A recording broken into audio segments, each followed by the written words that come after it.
Welcome back to my channel, Trending with Tria, and I'm going to be talking about not living in regret. Simply just don't do it. You have to first get to the root of why you're living in regret. You have to go back and see what that root is, what is causing you to live in regret. Write those things down um, so you will know exactly what that is and you could tackle that thing. And I would probably assume that one of those things that will cause you, me, or anyone to live in regret is the simple thing of comparison. We have to stop comparing our lives with the lives of others. First of all, comparison is it's a big thief. We never want to do that. We never want to compare our lives. We never want to compare our spiritual walk with others because all of us is on our own journey. God has taken us all in different directions. Our destination is the same with those of us that are Christians, and our destination obviously is heaven. At least it should be, right? But our journey of getting there is going to look totally different. My route may be this way, your right route may be south, this one may be north, this one may be east.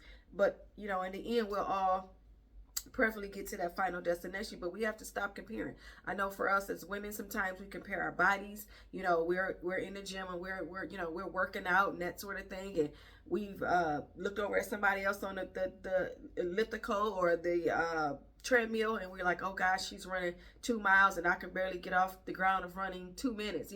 But what you don't know, what you probably haven't seen, is that she's probably been in the gym for 6 months. And at some point, she was where you were. A lot of times we compare our marriages to other people's marriage, and we look at their marriage and we deem their marriage to be perfect. And oh my God, they look like the happy couple, and they're on Instagram, but they're only showing you their highlighted reels. They're not showing you the times that they're not agreeing. They're not showing the times that they're arguing, that they're not speaking to one another. So it's just not a good thing. It behooves you to compare your life or your marriage with someone else because you don't know what they're going through behind closed doors. Everything glitter is not gold. And even if they do have a wonderful marriage, even if their marriage is magnificent and is great, that's okay too. Of course, we want to pray for more of those. And your marriage may be struggling. You may be going through, it may be a season where your marriage is kind of trying and you're going through. Just don't compare. You just pray and ask God to give you wisdom. You pray and ask God to help you to become a better wife, help you to become a better husband. It's just not wise to compare. Like I said, it steals your joy. It steals your peace. I'm sure at some point that couple have gone through their own trying times or will go through their trying times, and it wouldn't be wise for them to compare their marriage to someone else. Just like it wouldn't be wise, as I just stated, to compare your health journey with somebody else's, because sometimes people, they're a lot farther along than you are, and at some point you keep going, you don't give up, and somebody be looking over at you at the treadmill and you know, admiring you and looking at you and saying, hey, I can't wait till I get to that level. So, again, it's just not good to compare. Just don't compare. And like I said, get to the root of that comparison. Is it fear? Is it jealousy? Is it envy? Is it a lack of self-esteem? Just kind of get to the root of what that is. Jot those things down so you can know what they are, and you can start working on getting past that. And so another thing I would like to say is, once you jot that stuff down and you sort of got a hold on what it is, and you can kind of see it, in person, if you will, on paper, what those things are. Don't sit and ruminate on them. You're getting that piece of paper, you're journaling and you're writing it down just for the sake of knowing exactly where you are. But that list is not for you to ruminate and just further perpetuate that spirit of feeling regretful. That's not what that list is for. You don't want to just sit there and harp on all of your past sins, all of your past mistakes, your past divorce, your past heartbreak. You don't want to just sit and ruminate on those things. It's just a reflection so you can know where you are and then move forward. Because I've noticed even in my own life, when I sit and just replay what happened in a certain situation, or what made me sad, what made me fearful, it doesn't help my spirit. It doesn't help me feel encouraged. It doesn't give me the strength and the power I need to move forward. So I try not to let myself get there where I'm just going replaying all the bad things that has happened to me, or the unfair things that I thought that happened to me, or things that people did that were hurtful to me. I try not to just let my spirit sit there and rest in that space. I reflect on it. I see where it's at. And then I begin to bind those things up, and I begin to say, okay, Tria, this is what happened to you. It's not who you are. It's not going to hinder you going to the next level unless you allow it to. And this is why I'm saying this. Don't live in that place. You don't have to live in that spirit of regret. And so the other thing I want to talk about is starting something new. That also always seems to help with living in regret. If you regret, not applying for that job, well, just go back on the website and see what else is out there, and then apply now. If you regret not starting that habit or hobby, I should say, start it now. I mean, you're still alive. Nothing is what's hindering you. What's stopping you from starting now? Even with YouTube, if you're regretting, I wish I would have started at the beginning of the year. I wish I would have started 5 years ago. God knows where I would be now. Okay, you can't get that time back, right? None of us can go back in time and do things over again. I wish we could, right? But we can't. But we also can do is start now. Start that new hobby now. Start that YouTube channel now. Get out there and get excited about life again. If you regret not taking that trip, start planning for the trip now. See what you can do to start saving a little bit of money, put it aside. And if you can't do it until 2026, that's okay too. At least you're making preparations to start now. These are some of the things that help us, help me, will help you, I'm sure, get you out of that spirit of sorrowfulness and regret and woe is me and oh gosh, I wish I would have did, I wish I would have said, I wish I would have went, I wish I would have started. You can't keep staying in that space and then think you're going to wake up with a positive mindset, think you're going to wake up with a positive attitude. It doesn't work like that. The Bible tells us it's life and death in the power of the tongue. And so if you speaking and you're ruminating on these negative thoughts, that's what your day is going to become, right? That's what your day is going to look like. But if you speaking those positive things, you speaking, I can do all things through Christ who strengthens me. Greater is he that's in me than he that's in the world. If you speak those things, you'll wake up and you will feel that joy. You will feel your strength coming back. You will feel that power. You will say, okay, that was yesteryear. This happened last week. This happened last year. It happened 5 years ago. I don't have to live in that space. I'm not going to allow myself to succumb to those negative attitudes and succumb to those regretful thoughts.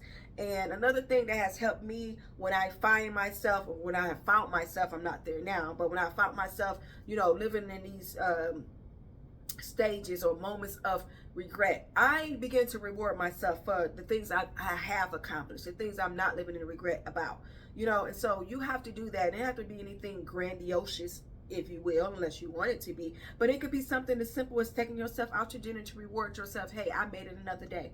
I got up and I did whatever it is I had to do for my children, for my husband, for my job. So reward yourself. Even something as small as getting your hair done, getting your nails done. For the guys, that I guess that wouldn't be something you guys would be doing, but for my men out there, something as simple as getting a massage, buying yourself a nice outfit. It doesn't have to, again, be something grand and go, buy this new sports car. It doesn't have to be something so huge like that, but just something as simple as buying yourself a new ball cap, buying yourself a new set of golf clubs if you're into golfing or you're into sports or something like that.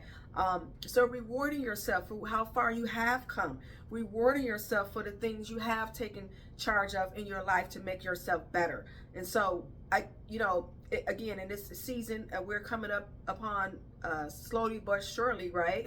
2026, and my God, where has this year gone? I look back, it's like you wake up, it's January, you blink, it's March, you blink again, we're in August, and then you blink one more time. Now we're at the end of the year, right?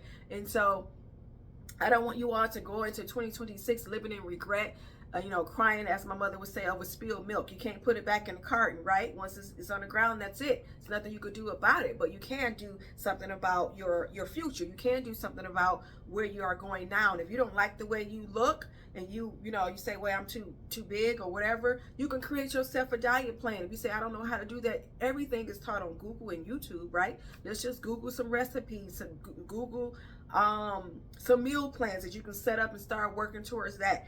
If you a woman who say, I want to gain weight, at one point in time I wanted to gain weight. I'm gaining now, but what I did for my own self, I'm telling you guys, is the same thing that I've done for myself. I didn't necessarily not like myself per se. I liked myself and I liked how I looked, but I just wanted to be a little bit bigger. So I felt like if I gained a little bit weight, I just fill out a little bit more, I guess, if you will. I didn't hate my size, if you will. But what I did was I went online and I joined this workout plan.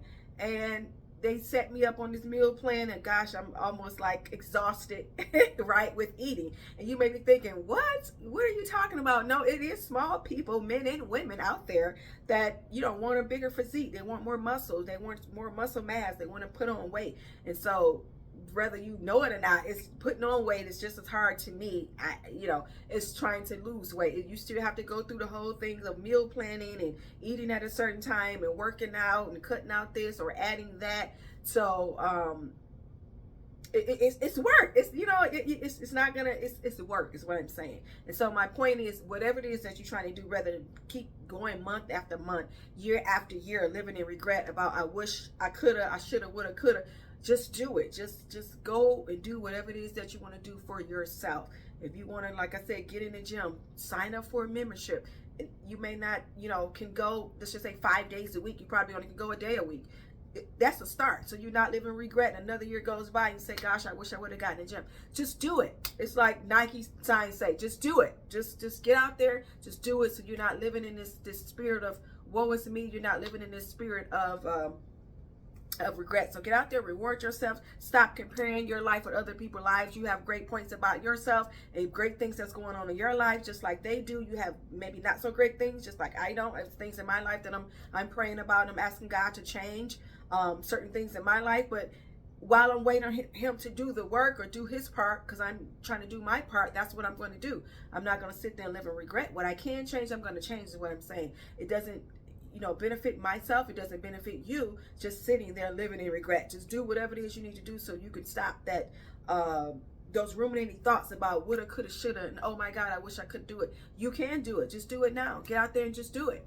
Comment in the comment section and let me know some of those things that you're leaving behind in 2025. Some of those things that you once regretted, but you're no longer going to allow that to reign or take precedent in your life. And list some things in the comments that you're going to do so you don't have to live in regret anymore. I'm going to also comment down there below and I'll start the chat. If somebody's shy out there, you guys are shy out there, I'll start the chat and come and join in and I'll follow behind you guys and comment and encourage you. So hopefully this video encourages you to get out of regret, right? Go out and reward yourself. Go out and do what it is that you need to do for yourself so your 2026 can look greater than your 2025. Be blessed, be safe, and love on somebody while you're out there.